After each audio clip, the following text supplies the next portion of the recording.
क्रांती news, आवाज सर्वसामान्यांचा। कळवण धान्य पुरवठ्याची एक तक्रार आणि पुरवठा अधिकारी धुमाळ यांची थेट पाहणी। दुकानदारांनी ठेवलेल्या धान्य गोडाऊनमध्ये निघाले मृतावस्थेत घुस उंदीर। जयपूर येथील रेशन धान्य प्रकरणाची पुरवठा अधिकाऱ्यांकडून पाहणी। नवीन धान्य व दुकानदार बदलण्याचे आश्वासन। अखिल भारतीय भ्रष्टाचार निर्मूलन संघर्ष समितीचा पुढाकार। कळवण तालुक्यातील जयपूर येथील रेशन दुकान क्रमांक 116 संदर्भात ग्रामस्थांनी व अखिल भारतीय भ्रष्टाचार निर्मूलन संघर्ष समितीने केलेल्या तक्रारीची दखल घेत पुरवठा अधिकारी श्री धुमाळ यांनी प्रत्यक्ष गावाला भेट देत पाहणी केली। एवढी रेशन धान्य साठवणुकीतील त्रुटी, अस्वच्छता, धान्य वितरणातील अनियमिततेबाबत ग्रामस्थांच्या तक्रारी ऐकून घेत संबंधित प्रकरणाची गंभीर दखल घेण्यात आली। जयपूर येथील रेशन दुकान चालक पिंटू खैरनार यांच्याकडून गेल्या काही महिन्यापासून नागरिकांना नियमित रेशन मिळत नसल्याची तक्रार करण्यात आली होती। तसेच गोडाऊनमध्ये धान्य साठवणुकीच्या ठिकाणी दुर्गंधी, मृत घुशी, अस्वच्छ वातावरण असल्यामुळे नागरिकांच्या आरोग्याचा प्रश्न निर्माण झाल्याचे निवेदनात नमूद करण्यात आले होते। अखिल भारतीय भ्रष्टाचार निर्मूलन संघर्ष समितीचे कळवण तालुका अध्यक्ष श्री एकनाथ चौरे यांनी प्रत्यक्ष पाहणी करून संबंधित प्रकाराबाबत प्रशासनाकडे तक्रार दाखल केली। तक्रारीनंतर पुरवठा अधिकारी श्री धुमाळ यांनी जयपूर येथे भेट देऊन परिस्थितीची पाहणी केली।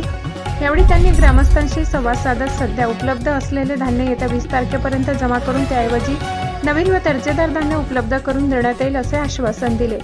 संबंधित पिंटू खैरनार रेशन दुकानदाराविरोधात योग्य ती कारवाई करून गाव पातळीवर नवीन दुकानदाराची नियुक्ती करण्याबाबत सकारात्मक भूमिका व्यक्त केली। पुरवठा अधिकाऱ्यांनी दिलेले आश्वासन लवकरात लवकर प्रत्यक्षात उतरवून जयपूर येथील गोरगरीब आदिवासी नागरिकांना न्याय द्यावा अशी अपेक्षा ग्रामस्थांसह अखिल भारतीय भ्रष्टाचार निर्मूलन संघर्ष समितीने व्यक्त केली। सदर प्रकरणामुळे परिसरात रेशन वितरण व्यवस्थेच्या कार्यवाहीबाबतही चर्चा सुरू झाली असून प्रशासनाच्या पुढील कारवाईकडे सर्वांचे लक्ष लागले आहे।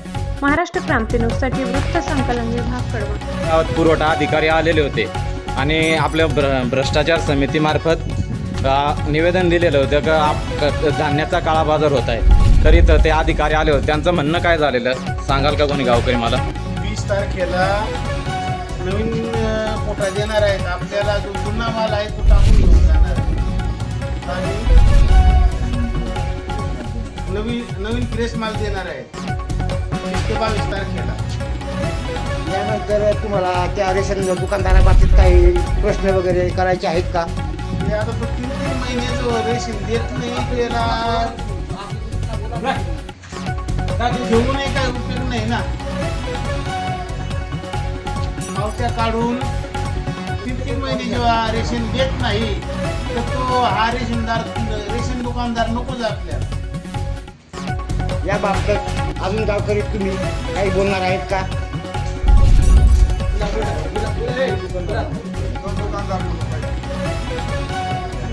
तुम्हाला तो दुकानदार नको, पूर्ण गावा मिळून तुम्ही दुकानदार नको तुम्हाला। अशाच नवनवीन बातम्या पाहण्यासाठी आमच्या महाराष्ट्र क्रांती न्यूज या YouTube चॅनलला लाईक करा, सबस्क्राईब करा आणि बेल आयकॉनला प्रेस करा।